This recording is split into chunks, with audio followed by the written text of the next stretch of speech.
So yun guys, welcome to the vlogs no. So naana pod ta diri sa map sensor na pod ta sa cost pod ani low power og check engine. So ang map sensor, ang symptoms ani niya kalimitan kadugo man din akong kamot to. Asa man sok-sok ng kamutan na dugo man kayo. So balik ta sa map sensor, sagdi nang dugo diha. So ang symptoms ani niya is magmalfunction ang imuhang makina habang nagadagan ka, o di kaya on the spot habang nagadagan ka mamatay imong makina. So mao na yang symptoms.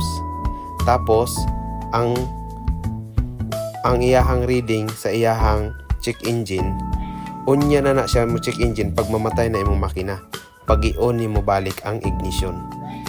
Tapos pag paandaron nimo siya, mo andar siya.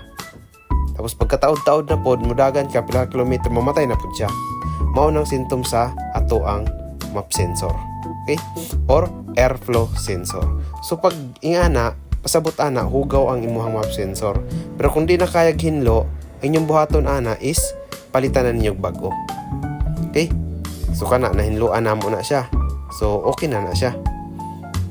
Pero amo ara man ning gihinluan, kay hugaw mo po diyang filter god, so mauna among gihinluan na lang. So ayun yung pansin na ng kamot diha, kay ambot asa na nasuksok o yung kabalo asa na nasuksok. Oh, so amo na ibalik kay gihinluan naman na mo. Pero pag di na gani siya madalag hinlo or naputol na tong iyang filament, need you na jud mo mag replace og need na jud ninyo mag replace og map sensor. Okay? So kahugaw ba ng kamuta bod ay nagkadugo pa jud. Grabe ka sipag, grabe ka ano. Oh, di ba? So mao tong symptoms niya. Nagadagan ka, then mamatay yung makina habang gadagan ka.